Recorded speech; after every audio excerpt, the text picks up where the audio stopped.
Hey YouTube, thought I'd do a video on how to do crochet braids with bangs. Pretty simple.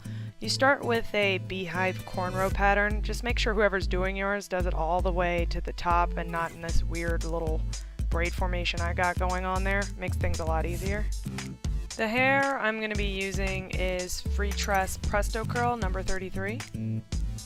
So before you get started with your installation process, you're definitely going to want to sew down and secure that rat tail at the top of your Beehive cornrow pattern. I usually just start sewing and put it through the loop a couple of times just to get it secure so I can, go ahead and start sewing the rat tail to the rest of the braid. I just make sure that my rat tail end is like right underneath that cornrow, very close, so your ends are not exposed while you're wearing this style and whatnot.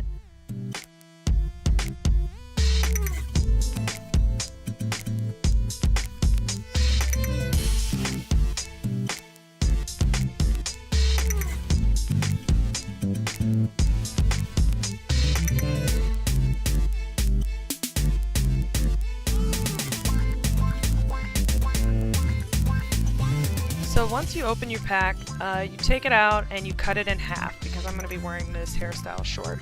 Make sure to kind of run your fingers through the first and every strand that you're putting in your hair just to kind of give it some volume, and it's not just kind of each strand is uniform. You want to make sure it's, looks as realistic as possible. After that, it's pretty straightforward. If you guys have done crochet braids before, you know that you use like a latch hook tool, or otherwise known as a crochet needle, a crochet tool to start hooking in the hair. I make sure it's about that size for the front of my head, so it's not too thin and wispy, but it's not too thick. You want it to look as realistic as possible, especially when it's going to be framing your face. Usually I space it about a finger width apart to start, just so if there's not enough hair in the end, I can always add more, but it's kind of annoying to add more later.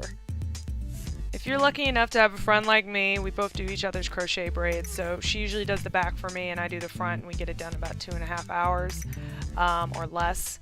As you can see, she's putting in slightly thicker pieces in the back of my head, and she's also going to be spacing them about a finger width apart, just so, again, the hair is going to be pretty voluminous once you're finished, and you don't want to have to go back through and cut pieces out.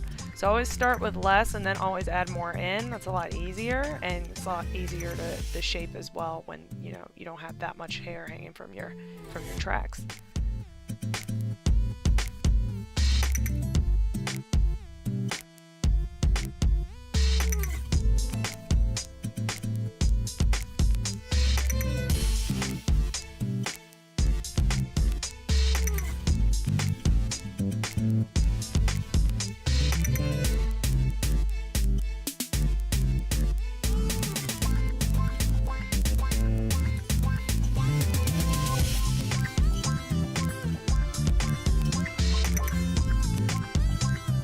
So about 2 hours later, this was the result. I ended up adding a little bit more hair on the right hand side just because I noticed it was a little bit uneven and less hair on one side versus the other. And the next step is to basically get it shaped. I highly recommend, if you don't have a great friend like mine who can actually cut and shape hair, definitely go to your stylist and tip them $10 to cut your crochet braids, because it makes all of the difference. My friend is able to do it really well, and even though I install her crochet braids, I never feel comfortable enough to cut them. So definitely find somebody who knows how to do it, and that can make it into the style that you want.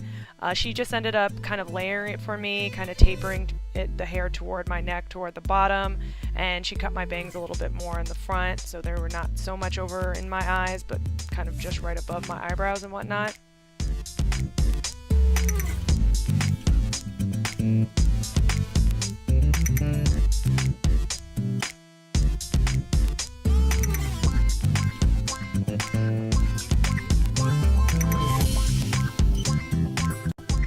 And here's the finished result. And good luck in figuring out what I was for Halloween that night. But yeah, this is one of my favorite crochet braid styles, wearing it with bangs. It's so easy. You don't have to put in an invisible part, and you don't have to maintain the part. So if you're looking to switch up your crochet braid style, definitely try it out when you get the chance.